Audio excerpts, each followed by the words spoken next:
احنا دلوقتي في مجمع الأديان، المكان اللي بيجمع 3 ديانات في مكان واحد.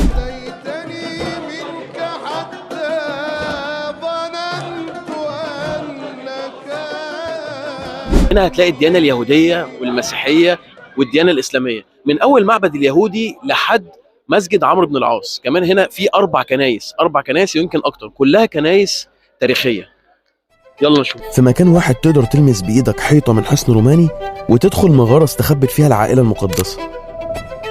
تمشي في أول جامع اتبنى في أفريقيا وتشوف معبد يهودي مخبي أسرار من 1000 سنة. هنا كانوا عايشين يهود مصر، المكان اللي قرر التاريخ إن يجمع فيه كل الديانات والحضارات في نقطة واحدة. لو فاكر إنك عارف القاهرة، فالفيديو ده هيوريك وش تاني خالص للمدينة. بس قبل ما نبدأ اعمل اشتراك وفعل الجرس ويلا بينا. خليني أقول لك إن هنا في معبد يهودي وكمان أكتر من كنيسة، بس إحنا اللي يهمنا كنيسة أبي سرجة وكنيسة القديسة بربارة، وطبعا معبد بن عزرا. هم دول اللي إحنا نخشهم دلوقتي. يلا بينا.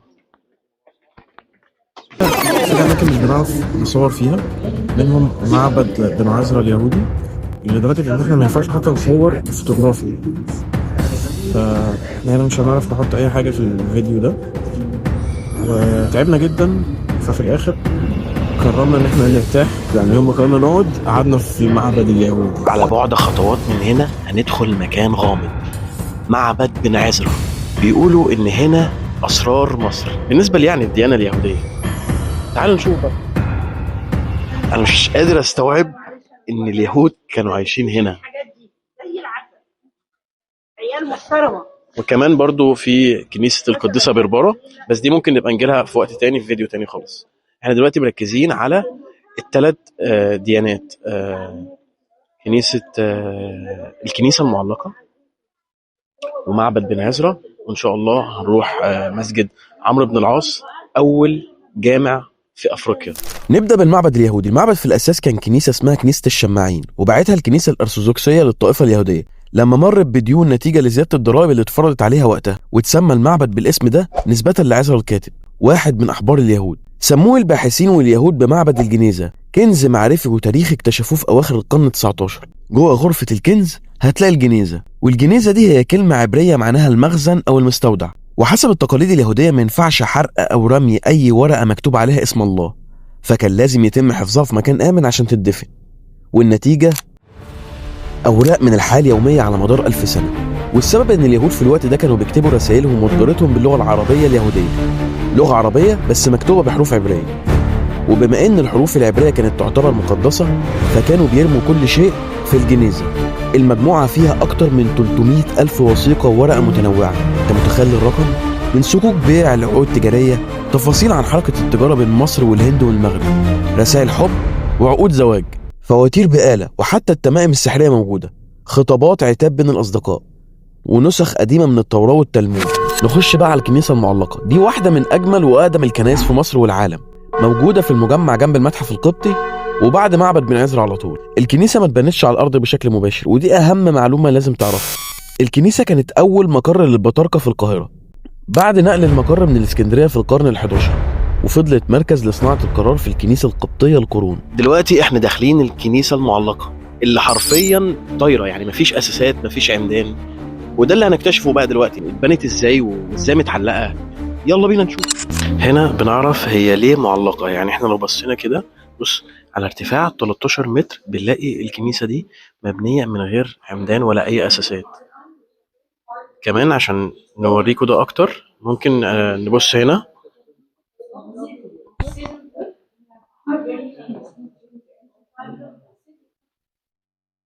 بص بقى الارتفاع، ارتفاع مهول، ارتفاع غير طبيعي. عشان كده اتسمت بالكنيسة المعلقة.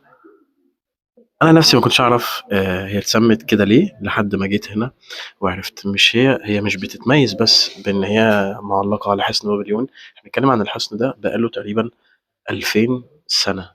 الكنيسة المعلقة تحفة فنية. تاريخ بنائها الأصلي في أواخر القرن الرابع وأوائل القرن الخامس الميلادي. من أهم معالم الكنيسة سقف خشبي، وتصمم سقف الكنيسة الخشبي من الداخل على شكل مركب مقلوبة، وده كان فيه رمزية لسفينة نوح اللي خلصت المؤمنين من الطوفان، وكأن الكنيسة دي كمان بتخلص المؤمنين من الطوفان.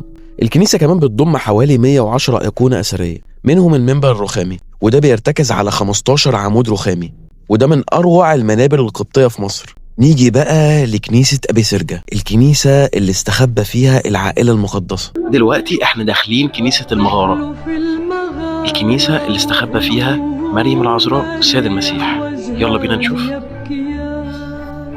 أهم جزء في الكنيسة هو المغارة، الكهف اللي تحت مستوى الأرض بعمق 6 متر تقريبا، احتمت فيها العائلة المقدسة، السيدة العذراء والطفل عيسى ومعاهم يوسف النجار.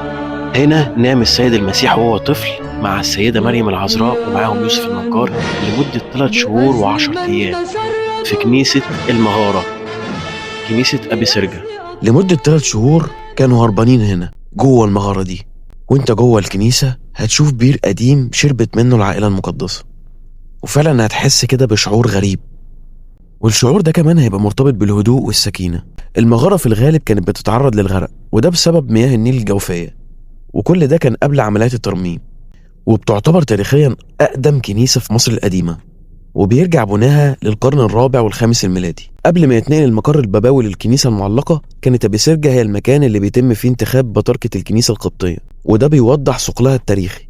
دلوقتي احنا رايحين لجامع عمرو بن العاص، اللي هو التحفة اللي اتبنت، يعني أول جامع يتبني في أفريقيا وفي مصر تحديدا، ف لسه هنشوفه. وفي هنا كمان ورايا على اليمين هنا كده سوق الفسطاط، بس ده هنبقى نزوره مرة تانية لأن ده موضوع تاني لوحده للفنون والحرف اليدوية. وطبعا انت هنا بتلاقي الفن والأدب والتاريخ. نخش بقى على تاج الجوامع، المسجد العتيق، وده بسبب انه اول مسجد اتبنى في مصر وقارة افريقيا بحالها سنة 641 ميلاديا وسنة 21 هجريا، بعد دخول مصر على ايد الصحابي عمرو بن العاص في عهد الخليفة عمر بن الخطاب. بنختم جولتنا بتاج الجوامع، جامع سيدنا عمرو بن العاص. قبل بناء الجامع الازهر بقرون كان جامع عمرو بن العاص هو الجامعة اللي بيتجمع فيها الطلاب من كل مكان في العالم حوالين العلماء، كان بيضم حلقات دروس في الفقه واللغة والحديث، كان مركز علمي قبل الازهر ب 300 سنة. في جامع عمرو بن العاص في بير من ايام الصحابة، تعالوا نشوفه كده مع بعض. ممكن تكون المية جفت، بس الناس هنا بدأت ترمي فلوس هنا، عشان كده قرروا ان هم يقفلوه يعني.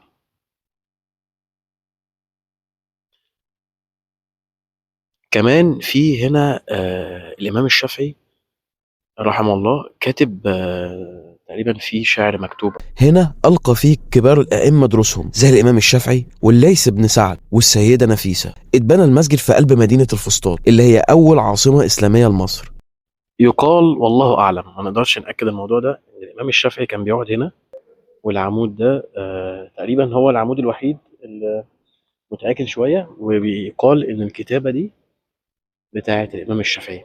مش بس كده، السيدة نفيسة رضي الله عنها وارضاها كانت بتقعد هناك عند الحيطة دي. فتخيلوا كده يا جماعة إن هنا من أكتر من 1000 سنة كانوا الصحابة عايشين هنا، أكتر من 80 صحابي كانوا عايشين هنا مع سيدنا عمرو بن العاص. المسجد في بدايته كان بسيط جدا، جذوع نخل وسقف من الجريد، لكنه فضل يمر بتوسعات وترميمات من العصور الإسلامية المختلفة لحد ما يوصل للشكل الحالي المهيب بمساحته الواسعة وصحنه المكشوف. والمسجد ده طبعا ليه مكانة خاصة في قلوب المصريين، خاصة في صلاة التراويح في شهر رمضان. بتلاقي المسجد وساحاته الخارجية اتملت بآلاف المصلين في مشهد روحاني جميل ما بيتكررش ومش هتشوفه في أي مكان في العالم، وده اللي بيوضح جمال البلد دي، التعايش بين المسلمين واليهود والمسيحيين في مصر. فعلا صدق اللي سماها أم الدنيا. الفيديو خلص لحد هنا، بس في فيديوهات جاية تانية. مستني تعليقاتك على مجمع الأديان، وقول لي تحب نروح فين تاني. عملت لايك ولا لسه؟